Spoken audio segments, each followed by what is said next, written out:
जय हिंद साथियों, स्वागत है आपका अपने YouTube channel biology with Bhaskar में। मैं हूं आपका दोस्त Bhaskar, first year MBBS student NMCH Patna. तो आज हम लोग बात करने वाले हैं class 12 chapter number 5 principles of inheritance and variation के ऊपर, यानी वंशागति और उनके विभिन्नताओं के सिद्धांत के ऊपर, वंशागति और विभिन्नताओं के सिद्धांत के ऊपर। तो आप लोगों की पढ़ाई कैसी चल रही है? उम्मीद करता हूँ आप लोग की पढ़ाई अच्छी चल रही होगी। और अभी आप लोग के मन में बहुत सारे प्रश्न उठते होंगे, जैसे क्या नीट का फॉर्म कब आने वाला है, फॉर्म कब फिल होगा, एग्ज़ाम कब होगा, एग्ज़ाम 1 अगस्त को होगी या नहीं होगी, या डिले होगा, 10 अगस्त को होगा, 1 सितंबर को होगा। काफ़ी सारे प्रश्न आपके जहन में उठते होंगे, मगर उन सभी प्रश्नों को एक तरफ रख के आपको सिर्फ और सिर्फ प्रिपरेशन की ओर ध्यान देना होगा। प्रिपरेशन आप लोगों की ऐसी होनी चाहिए कि अगर आप लोग का एग्ज़ाम कल भी होगा तो आप लोग उस एग्ज़ाम को फोड़ के आइएगा एकदम। आप लोगों को कभी डीमोटिवेट नहीं होना है, हमेशा मोटिवेशन, और मोटिवेशन आप लोग को अपने अंदर से मिलेगा। ठीक है, ये वीडियो देख लिए, हमको मोटिवेशन नहीं मिल रहा है, हमको पढ़ने का मन नहीं कर रहा है, हमारा मन ये कर रहा है, वो कर रहा है, तो उन सभी चीज़ों को आपको नेगलेक्ट करना है। और मोटिवेशन इंटरनल होना चाहिए। क्या होना चाहिए? इंटरनल होना चाहिए, तभी आप सक्सेस की ओर प्रस्थान कीजिएगा। याद रखिए कि सफलता एक सार्वजनिक जश्न है। सफलता एक सार्वजनिक जश्न है, बल्कि असफलता एक व्यक्तिगत दुख है। यानी जब आप सफल हो जाते हैं तो आपको सभी लोग, सारे परिवार, सारे आस पास पड़ोस, सभी लोग आपको सहानुभूति देने आएंगे, आपका तारीफ़ करेंगे। लेकिन अगर आप असफल हो जाइएगा तो बल्कि आपको कोई नहीं पूछने वाला है। आप सिर्फ अपने कमरे में आके आपका जो वो दुख होगा वो आपका व्यक्तिगत दुख होगा। तो कभी भी हताश नहीं होना है, परेशान नहीं होना है। याद रखिए, तू खुद की खोज में निकल, तो किस लिए हताश है? तू खुद की खोज में निकल, तो किस लिए हताश है? तेरे वजूद की समय को भी तलाश है, समय को भी तलाश है। तो चलिए स्टार्ट करते हैं आज का lecture, principles of inheritance and variation. तो आज हम लोग बात करने वाले हैं principles of inheritance and variation के ऊपर। आप लोग को यह जानकर आश्चर्य होगा कि आप देखे होंगे कि जब किसी हाथी का बच्चा, यानी हाथी का बेबी, वो हाथी ही क्यों होता है? हाथी का बेबी बकरी क्यों नहीं होता है? या फिर जब हम किसी आम के वृक्ष को लगाते हैं तो वो आम का वृक्ष ही क्यों होता है, वो पीपल के वृक्ष क्यों नहीं होते हैं? तो ऐसे सभी प्रश्न आपके जहन में उठते होंगे। या आप लोग अपने पेरेंट्स के समान ही क्यों दिखते हैं, और पेरेंट्स के समान दिखते हैं तो 100% क्यों नहीं दिखते हैं? तो इन सभी बातों का आज हम लोग अध्ययन करेंगे। आप लोग एक स्टेटमेंट सुने होंगे, like begets like, like begets like, यानी समान को उत्पन्न करता है। इन सभी बातों का अध्ययन साइंटिफिकली हम जिस ब्रांच में करते हैं उस ब्रांच को हम लोग कहते हैं जेनेटिक्स। क्या बोलते हैं? तो जेनेटिक्स। तो जेनेटिक्स क्या होता है? Genetics study of heredity and variation. Genetics किसको बोलते हैं? हेरिडिटी और वेरिएशन के अध्ययन को हम लोग क्या बोलेंगे? जेनेटिक्स बोलेंगे। हेरिडिटी मतलब समानता। क्या मतलब हो गया? समानता। और वेरिएशन मतलब असमानता। क्या हो गया? असमानता। तो हेरिडिटी क्या होता है? जब आप देखे होंगे कि one generation to the other generation में जब कोई कैरेक्टर का ट्रांसफ़र होता है तो उसको हम क्या बोलते हैं? हेरिडिटी। यानी एक पीढ़ी से दूसरे पीढ़ी में जब किसी गुण का स्थानांतरण होता है तो उसको हम क्या बोलते हैं? हेरिडिटी। अब वेरिएशन क्या बोलते हैं? Degree by which progeny differ from their parents. कोई भी प्रोजेनी, कोई भी संतान अपने माता पिता से कितने भिन्न है उसको क्या बोलते हैं? हम वेरिएशन बोलते हैं। क्या बोलते हैं? वेरिएशन। तो पहले बात करते हैं heredity, transfer of character from one generation to the other generation. और वेरिएशन क्या हो गया कि प्रोजेनी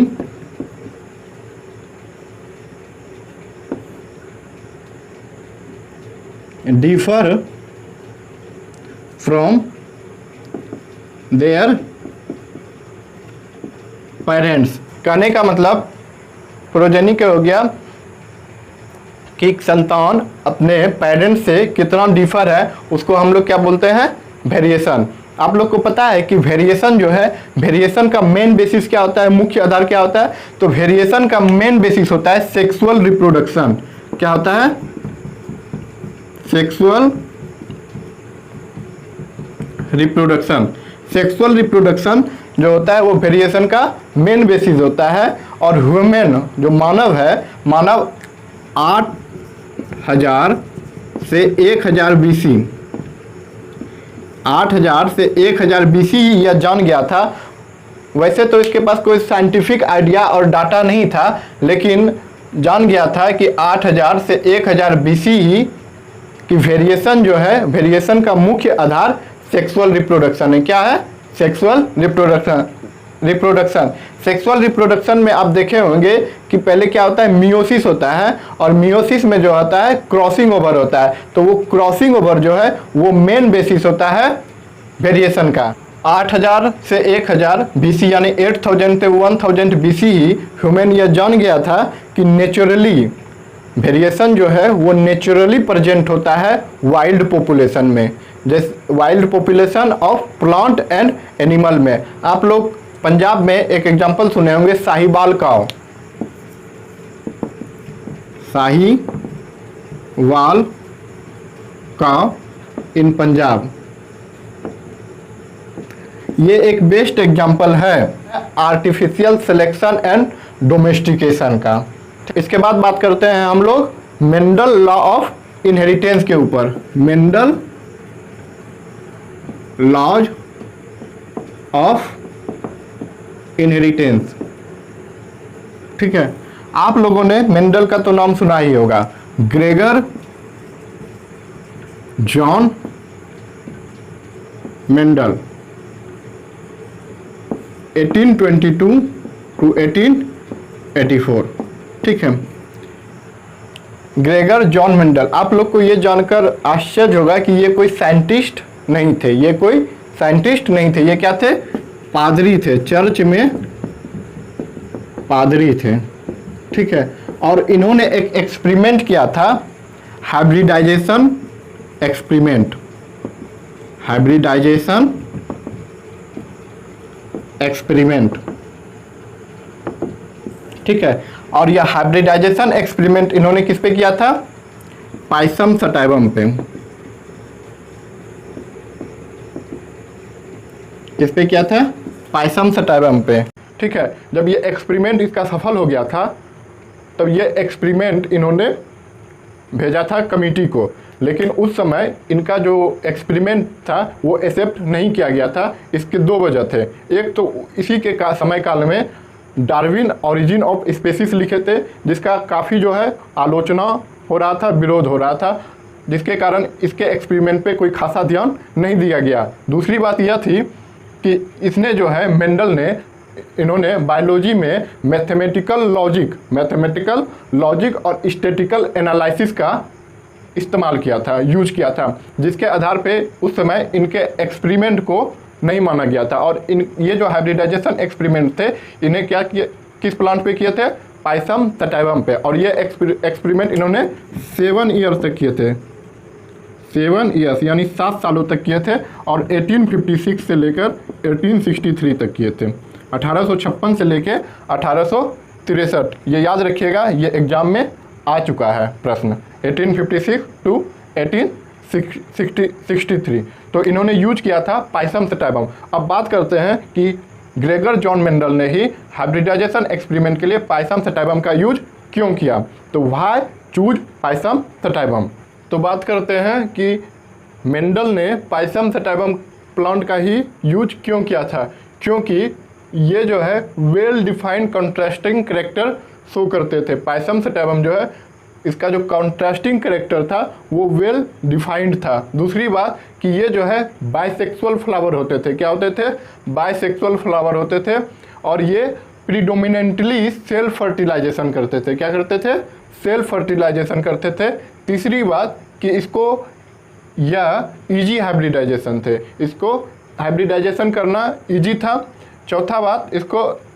चौथी बात या इजी कल्टीवेटेड प्लांट थे, मतलब इसको कल्टीवेशन करना, इसको देखभाल करना वो बहुत क्या था? इजी था। अंतिम एनुअल प्लांट थे। ये क्या थे? एनुअल प्लांट थे, यानी बहुत कम समय में ही इसका हम काफ़ी सारे जनरेशन को हैंडल कर सकते थे। तो ये सारी बात हो गई जिसके कारण मेंडल जो है क्या पायसम सटाइवम प्लांट का यूज किया था। इसके बाद बात करते हैं हम लोग हाइब्रिडाइजेशन एक्सपेरिमेंट में कि हाइब्रिडाइजेशन एक्सपेरिमेंट में इन्होंने क्या किया, कैसे किया। तो उससे पहले बात कर लेते हैं कि जैसा कि हमने बताया कि इस समय उसका ये जो हाइब्रिडाइजेशन एक्सपेरिमेंट था उसके पूरा लाइफ स्पेन में सफल नहीं हो सका, जिसका कारण भी मैंने बता दिया कि क्यों सफल नहीं हो सका। क्योंकि इसने बायोलॉजी में मैथमेटिकल लॉजिक और स्टैटिस्टिकल डाटा का यूज किया था। दूसरी बात कि उस समय ओरिजिन ऑफ स्पीसीज हुआ करते थे डार्विन के द्वारा, जो काफ़ी प्रचलन में था और उसका काफ़ी आलोचना भी किया जा रहा था, जिसके कारण कोई भी मेंडल के हाइब्रिडाइजेशन एक्सपेरिमेंट पे ध्यान नहीं दिया और इसके वजह से इस जो एक्सपेरिमेंट था वो सफल नहीं हो सका। इसके बाद 1900 में इनका जो हाइब्रिडाइजेशन एक्सपेरिमेंट था उसको री एक्सपेरिमेंट किया गया 3 साइंटिस्ट के द्वारा। इन 1900 में री एक्सपेरिमेंट ऑफ मेंडल किया गया, री एक्सपेरिमेंट ऑफ मेंडल किया गया और यह 3 साइंटिस्ट के द्वारा किया गया। कौन कौन? कार्ल कॉरेंस, ह्यूगो डिवरीज और शेरमार्क। कार्ल कॉरेंस ये कहाँ के थे? जर्मनी। ह्यूगो डिवरीज ये कहाँ के थे? हॉलैंड। और शेरमार्क ये कहाँ के थे? ऑस्ट्रेलिया। तो इन तीनों साइंटिस्ट के द्वारा री एक्सपेरिमेंट ऑफ मेंडल किया गया था और यह पता लगाया था कि जो बात मेंडल ने कही थी वो बात 100% सही हो रही है। इसके बाद इन 1905 में बेटसन के द्वारा एक साइंटिस्ट का ऑर्गेनाइजेशन किया गया और उसमें इन्होंने बताया कि री एक्सपेरिमेंट, इन्होंने बताया मेंडल के हाइब्रिडाइजेशन के एक्सपेरिमेंट के बारे में, और वो उस समय जो है हाइब्रिडाइजेशन एक्सपेरिमेंट था वो प्रभाव में आया। तो फाइनली यह कहा जाए कि मेंडल जो है कितने दुर्भाग्यपूर्ण व्यक्ति थे कि इनको पूरे लाइफ स्पेन में, इनके पूरे समय काल में इनका जो एक्सपेरिमेंट है वो प्रभाव में नहीं आया और उनके पूरे लाइफ काल में इनको साइंटिस्ट की उपाधि नहीं मिली। लेकिन वो कहते हैं ना कि जब आप किसी काम को करते हैं तो आज नहीं कल आपके उस नाम की ख्याति अवश्य होती है। हम आज भी मेंडल साहब अमर हो गए हैं और आज भी हम लोग इनके बारे में पढ़ रहे हैं। ठीक है, तो इन्होंने ऐसा काम करके दिखाया। तो इन्होंने क्या किया था? Hybridization experiment. तो बात करते हैं हम लोग हाइब्रिडाइजेशन एक्सपेरिमेंट के कि हाइब्रिडाइजेशन एक्सपेरिमेंट में आखिर इन्होंने क्या क्या था। तो हाइब्रिडाइजेशन एक्सपेरिमेंट ने इन्होंने डिफरेंट ब्रीड के प्लांट को आपस में क्रॉस करवाया था।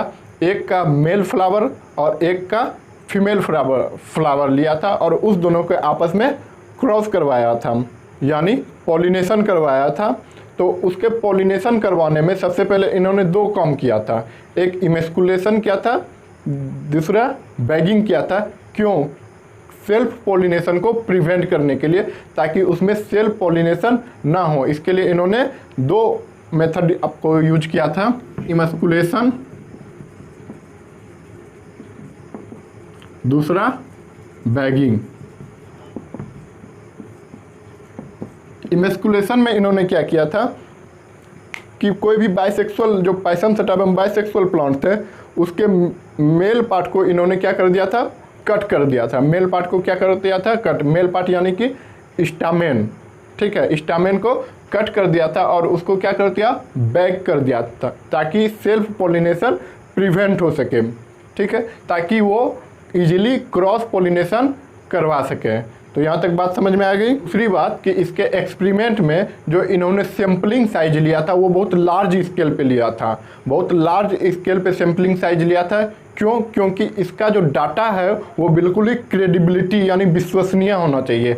आज हम लोग देखते हैं वैक्सीन जो लग रहा है, तो ये वैक्सीन जो है जितने लार्ज स्केल पे लगेगा हमको इसके इफ़ेक्ट, इसके प्रोस और कॉन्स के बारे में एग्जैक्ट डाटा मिलेगा। इसीलिए इन्होंने भी जो एक्सपेरिमेंट किया था वो लार्ज स्केल पे किया था, ताकि इनका जो डाटा है वो बिल्कुल क्रेडिबिलिटी होना चाहिए, ठीक है।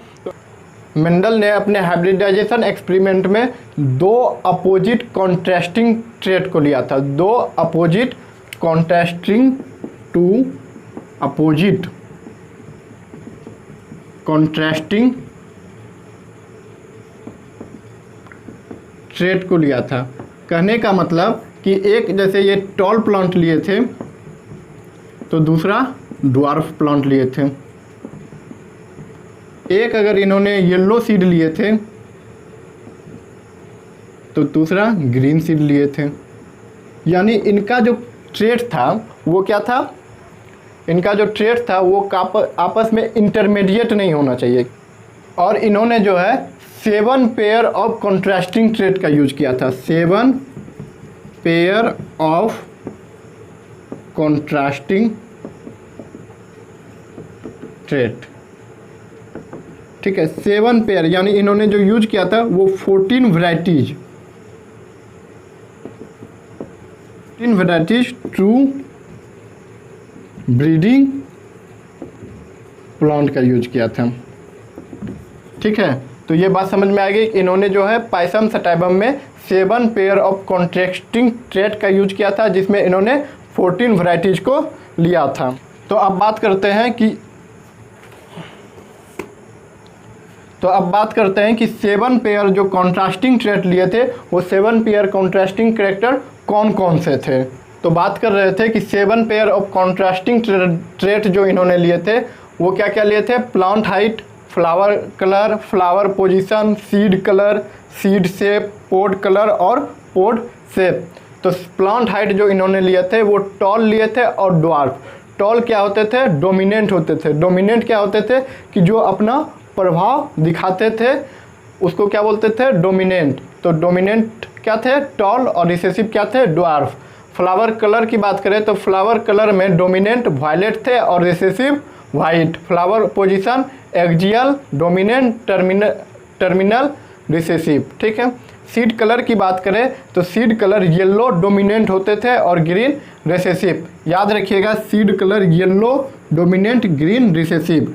सीड शेप राउंड डोमिनेंट और रिंकल रिसेसिव। वहीं पोड कलर की बात करें तो पोड कलर में ग्रीन आपका डोमिनेंट होते थे और येलो आपके क्या होते थे, रिसेसिव होते थे। और पोड शेप में फुल डोमिनेंट और कॉन्स्ट्रिक्टेड आपके क्या होते थे, रिसेसिव होते थे।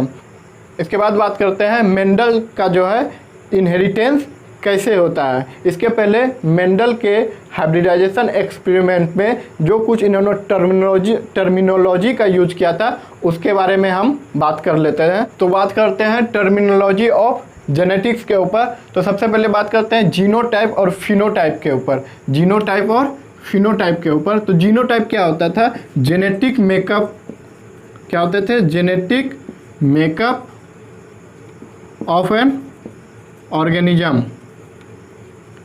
किसी भी ऑर्गेनिज्म का जेनेटिक जो मेकअप होता था वो क्या बोलते थे, जीनोटाइप। और फिनोटाइप क्या होते थे, एक्सटर्नल अपीयरेंस। जो आपका एक्सटर्नल अपीयरेंस होते थे वो क्या होते थे, फिनोटाइप होते थे। इसके बाद हम बात करते हैं एलील के ऊपर। तो एलील क्या होते थे, एलील क्या होते थे, alternate form of gene. Alternate form of gene, जो मेंडल ने इनहेरिटेंस ऑफ जीन बताया था, यानी कि जब एक प्लांट को दूसरे प्लांट से जब क्रॉस करवाया था, मान के चलिए एक प्लांट टॉल है, दूसरा प्लांट ड्वार्फ है, जो कि प्योर लाइन पेरेंट थे। प्योर लाइन पेरेंट क्या होते हैं कि जब हम कई जनरेशन तक सिर्फ सेल्फ फर्टिलाइजेशन करते हैं तो उसको हम क्या बोलते हैं, प्योर लाइन पेरेंट बोलते हैं। तो एक तरफ जब टॉल था, एक तरफ टॉल और दूसरी तरफ ड्वार्फ, ये क्या थे, प्योर लाइन पेरेंट थे। जब इन दोनों को क्रॉस करवाया गया तो सिर्फ टॉल प्लांट मिले, सिर्फ क्या मिले, टॉल प्लांट मिले। और इसको जो है F1 जनरेशन बोला गया, F1 जनरेशन। फिर अगर टॉल प्लांट को फिर क्रॉस करवाए, टॉल प्लांट को फिर क्रॉस करवाए, टॉल प्लांट, ये F1 जनरेशन यानी सेल्फिंग करवाए, सेल्फिंग इन F1 जनरेशन। तो इन्होंने क्या देखा कि 3 प्लांट जो है वो टॉल थे और एक प्लांट जो थे वो क्या थे, ड्वार्फ थे। तो इन्होंने बताया कि इनके जो गैमिट्स हैं, इनके जो गैमिट्स हैं उनमें कुछ तो कारक है, कुछ तो ऐसा चीज़ है जो क्या होते हैं, जनरेशन टू जनरेशन ट्रांसमिट होते हैं। क्योंकि जब यहाँ टॉल और ड्वार्फ में क्रॉस करवाया गया तो सिर्फ टॉल ही मिला, लेकिन फिर सेल्फिंग करवाया गया तो इसमें 3 टॉल देखने के लिए मिले, एक ड्वार्फ। तो इस बेसिस पे बताए थे कि कुछ जो है, कुछ कारक थे जो ट्रांसमिट होते थे जनरेशन टू जनरेशन। तो इस चीज़ को इन्होंने नाम दिया था फैक्टर्स। मेंडल ने इस चीज़ को क्या बोले थे, फैक्टर्स बोले थे, जो आजकल जीन कहा जाता है, जिसको आजकल हम लोग क्या बोलते हैं, जीन। तो आजकल का जो जीन है वही उस समय का क्या थे, फैक्टर थे। मेंडल ने क्या बोला था, फैक्टर बोला था। उसके बाद में जीन कहा गया, जो आज के डेट में जीन है। और जीन जो है, ये जो जीन है स्मॉलेस्ट यूनिट होता है हेरिडिटी का, स्मॉलेस्ट यूनिट ऑफ हेरिडिटी। ये जीन जो है ये स्मॉलेस्ट यूनिट होते हैं हेरिडिटी का। सबसे पहले एवरी मैकलॉड और मैकार्टी ने जीन के बायोकेमिकल नेचर को बताया था। अगले चैप्टर में बात करेंगे मॉलिक्यूलर बेसिस ऑफ इनहेरिटेंस में। तो जीन के बायोकेमिकल नेचर को सबसे पहले किसने बताया था, एवरी मैकलॉड और मैकार्टी ने। तो यहाँ तक बात समझ में आ गई। इसके बाद बात कर रहे थे हम क्या, एलील के ऊपर। तो एलील क्या होते थे कि वो जो जीन होते थे उसके अल्टरनेट फॉर्म होते थे, अल्टरनेट फॉर्म ऑफ जीन। जैसे मान के चलिए ये कैपिटल टी है, तो कैपिटल टी का जो अल्टरनेट फॉर्म होता था स्मॉल टी, ये जीन हो गया। और ये स्मॉल टी इसका क्या हो गया, एलील हो गया। क्या हो गया, एलील। जैसे capital T gene, small T gene है, तो कैपिटल टी इसका क्या हो गया, एलील हो गया। यानी अल्टरनेट फॉर्म ऑफ जीन जो होते हैं वो क्या होते थे, एलील होते हैं। इसके बाद बात करते हैं एलिलोमॉर्फ के ऊपर। तो एलिलोमॉर्फ क्या होते हैं, एलिलोमॉर्फ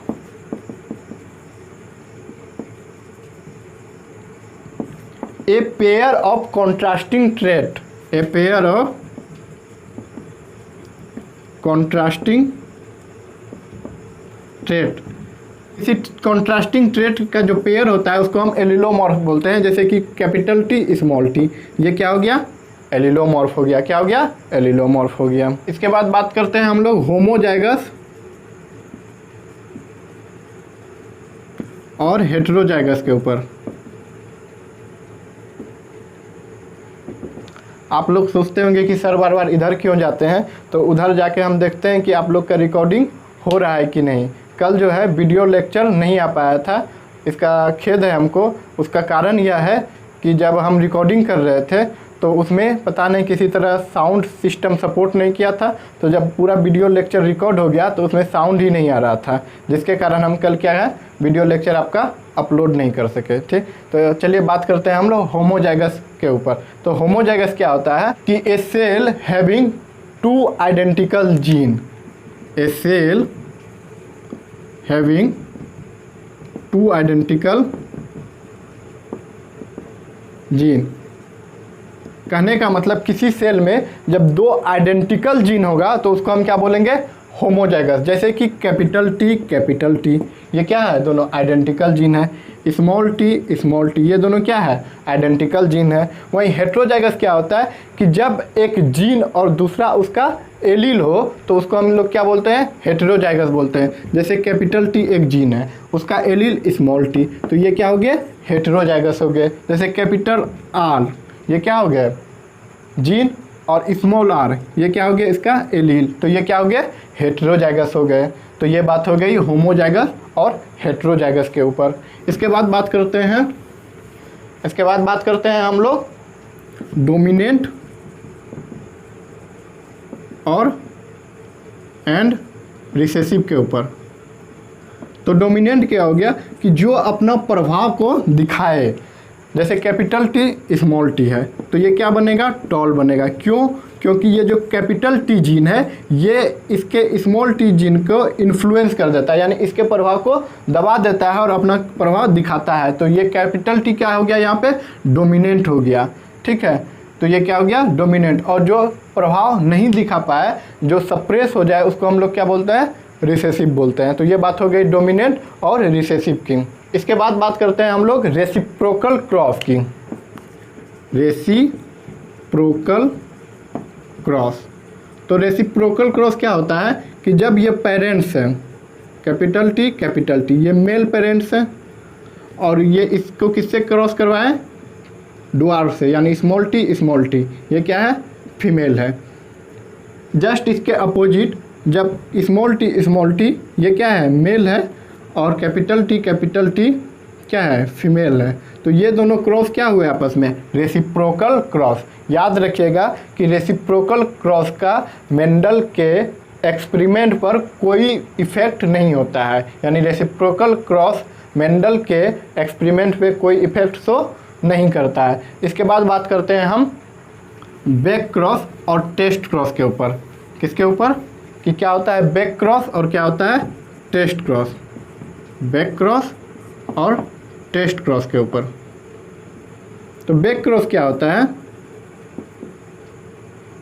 कि जब हम F1 जनरेशन को हम डोमिनेंट के साथ, किसके साथ, डोमिनेंट के साथ क्रॉस करवाते हैं तो उसको हम लोग क्या बोलते हैं, बैक क्रॉस बोलते हैं। क्या बोलते हैं, बैक क्रॉस। और वहीं टेस्ट क्रॉस, F1 को जब हम रिसेसिव के साथ, किसके साथ, डोमिनेंट के साथ, और जब हम रिसेसिव के साथ क्रॉस करवाते हैं तो उसको हम क्या बोलते हैं, टेस्ट क्रॉस बोलते हैं। क्या बोलते हैं, टेस्ट क्रॉस बोलते हैं। तो ये हुआ टर्मिनोलॉजी की बात। इसके बाद बात करते हैं हम लोग मोनोहाइब्रिड क्रॉस के ऊपर। तो मोनोहाइब्रिड क्रॉस क्या होता है, तो the study of one pair of character, study of one pair of character, यानी लक्षणों की एक जोड़ी का अध्ययन।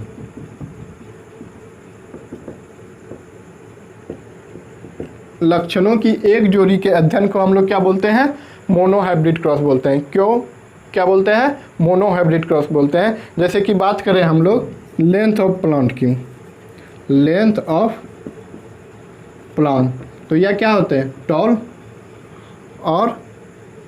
और क्या होते हैं, ड्वार्फ।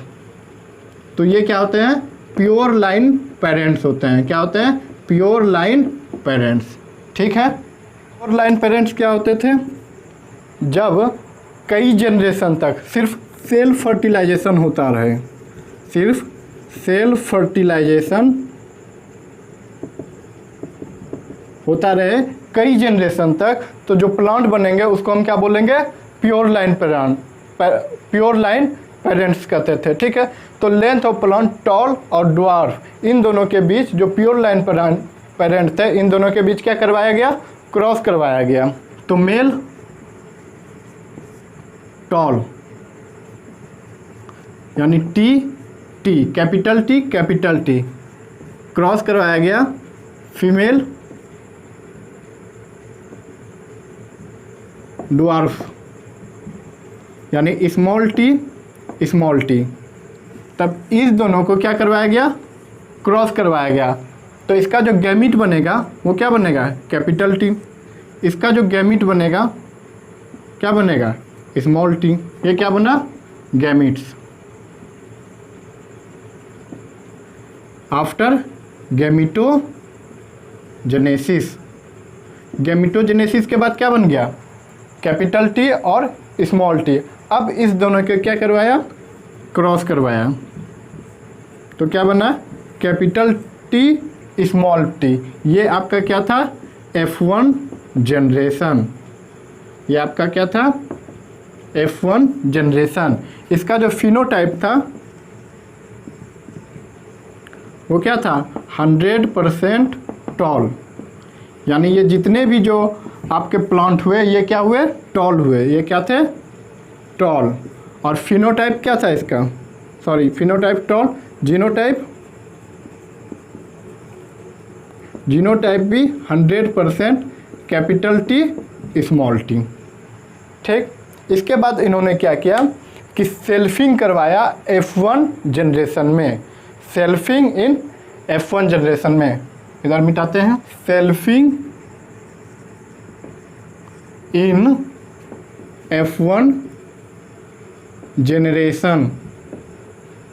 F1 जनरेशन में इन्होंने क्या किया, सेल्फिंग, यानी एक कैपिटल टी स्मॉल टी, ये क्या था मेल, इससे क्रॉस किया कैपिटल टी स्मॉल टी, ये क्या थे फीमेल। ठीक है, इस दोनों के बीच में क्या करवाया गया, क्रॉस। तो इसको गैमेटोजेनेसिस के बाद गैमीट फॉर्मेशन होगा। नीचे मिटाते हैं। तो आप लोग को पता है कि गैमीट का कैसे फॉर्मेशन होगा, कि कितना गैमीट बनेगा। याद रखिएगा हमेशा कि गैमीट जो है किसी भी जोड़े का दोनों जीन को कैरी नहीं करता है। याद रखिएगा कि जो आपका गैमीट है वो कभी भी दोनों जीन को कैरी नहीं करेगा, समझ गए। वो हमेशा एक ही जीन को कैरी करता है। कितना जीन को, एक ही जीन को। तो जैसे हमको गैमीट बनाना है, तो गैमीट बनाने के लिए एक फॉर्मूला होता है 2 to the power n, 2 to the power n, where n क्या है, n = 1, मतलब मोनोहाइब्रिड क्रॉस। n = 2 हो सकते हैं हम फॉर डाइहाइब्रिड क्रॉस। ठीक है, n = 3 हो सकते हैं फॉर ट्राइहाइब्रिड क्रॉस। तो इस बेसिस से हमको पता चलता है कि हमको कितना गैमीट बनेगा। तो यहाँ पे हम मोनोहाइब्रिड क्रॉस की बात कर रहे हैं, तो n का वैल्यू कितना रखेंगे 1, तो 2 पर पावर 1 कितना हो गया 2। यानी इससे जो है 2 गैमीट बनेंगे। कितने गैमीट बनेंगे, 2 गैमीट, एक कैपिटल टी और दूसरा स्मॉल टी। इससे भी कितने गैमीट बनेंगे, 2, एक कैपिटल टी और दूसरा स्मॉल टी। अब इस दोनों के बीच में क्या करेंगे, क्रॉस करवाएंगे। और वो क्रॉस करवाने के लिए चेकर बोर्ड का यूज करते हैं। किसका बोर्ड, चेकर बोर्ड का यूज करते हैं। और वो चेकर बोर्ड किसने दिया था, एक ब्रिटिश साइंटिस्ट पुनेट ने, के कारण हम इसको पुनेट स्क्वायर भी बोलते हैं। तो ये चेकर बोर्ड किसने दिया था, एक ब्रिटिश साइंटिस्ट पुनेट ने, एक ब्रिटिश साइंटिस्ट पुनेट ने, इसीलिए हम इसको पुनेट स्क्वायर बॉक्स भी बोलते हैं। तो चलिए हम इसको सजाते हैं चेकर बॉक्स में। तो अरेंज इन चेकर बॉक्स, ठीक है, यानी पुनेट स्क्वायर बॉक्स। इसको आरसी पुनेट ने दिया था, जो कि एक ब्रिटिश साइंटिस्ट थे। ये क्वेश्चन पूछा गया था नीट में, इसको याद रखिएगा। तो कितने बनेंगे, 4 कैपिटल टी स्मॉल टी, एक तरफ मेल ले लेते हैं, दूसरे तरफ फीमेल ले लेते हैं। इधर क्या बनेगा, कैपिटल टी स्मॉल टी। तो क्या बनेगा, T capital T capital T capital T small T capital T small T small T small T. ठीक है, यानी इसका जो फिनोटाइप होगा, फिनोटाइप क्या होगा, टॉल टॉल टॉल टॉल। क्यों, क्योंकि ये क्या है, डोमिनेंट जीन है, और डोमिनेंट जीन अपना प्रभाव हमेशा दिखाता है, इसीलिए ये प्लांट क्या हो गया, टॉल होगा। यानी टॉल कितने बन रहे हैं, 3।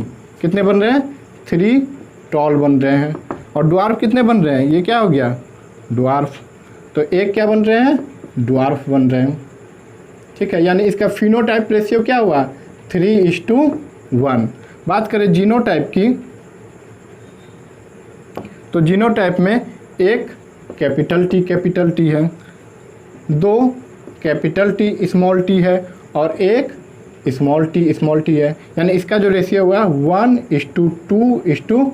1:2:1। तो ये आपका रिजल्ट आता है मोनो हाइब्रिड क्रॉस में। तो याद रखिएगा कि मोनो हाइब्रिड क्रॉस में फिनोटाइपिक रेशियो होता है 3:1, यानी 3 टॉल और एक ड्वार्फ बनेंगे, और जीनोटाइप रेशियो 1:2:1, यानी एक कैपिटल T, 2 कैपिटल T और एक स्मॉल t बनेंगे। ठीक है, इसको याद रखिएगा। फिनोटाइपिक रेशियो और जीनोटाइप रेशियो निकालने के लिए एक ट्रिक्स भी होता है, वो ट्रिक्स पे भी हम थोड़ा सा बात कर लेते हैं कि जैसे फिनोटाइप रेशियो का भी कितना आया 3:1, ये मोनो हाइब्रिड क्रॉस के लिए आया 3:1 फिनोटाइपिक रेशियो। अभी जनरल की बात करते हैं, जनरल के लिए तो क्या हो जाएगा 3:1 पे पावर n, वेयर n क्या हो गया 1 for monohybrid cross, n = 2 for dihybrid cross, n = 3 for trihybrid cross. जैसे मोनो हाइब्रिड क्रॉस की बात करें तो 3:1 पर पावर कितना हो जाएगा 1, तो क्या बन जाएगा 3:1, यानी मोनो हाइब्रिड क्रॉस का फिनोटाइपिक रेशियो क्या हुआ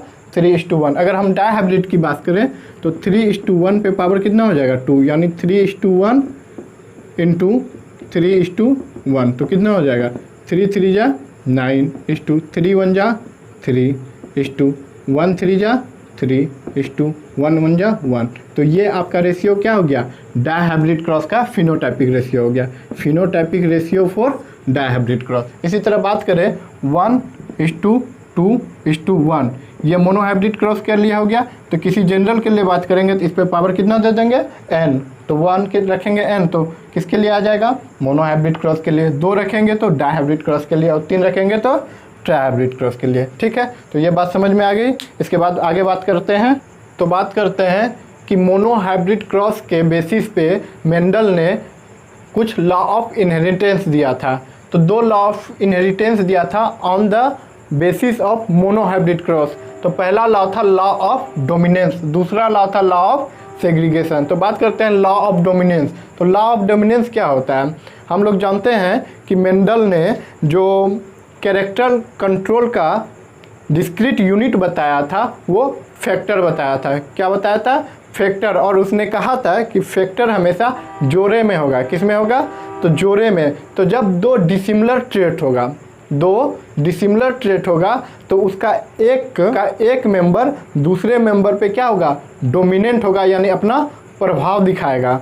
तो एक मेंबर दूसरे मेंबर पे प्रभाव दिखाएगा, यानी एक डोमिनेंट होगा और दूसरा क्या होगा रिसेसिव। इसी को इन्होंने क्या बोला था लॉ ऑफ डोमिनेंस बोला था। क्या बोला था लॉ ऑफ डोमिनेंस। बात करें लॉ ऑफ सेग्रीगेशन की, तो लॉ ऑफ सेग्रीगेशन को हम लॉ ऑफ प्योरिटी गैमेट भी बोलते हैं, law of purity of gametes. और क्या बोलते हैं हम law of splitting of gametes, law of splitting of gametes भी बोलते हैं, law of purity of gametes भी बोलते हैं। यानी कहने का मतलब कि जो होमोजाइगस होगा वो प्रोड्यूस करेगा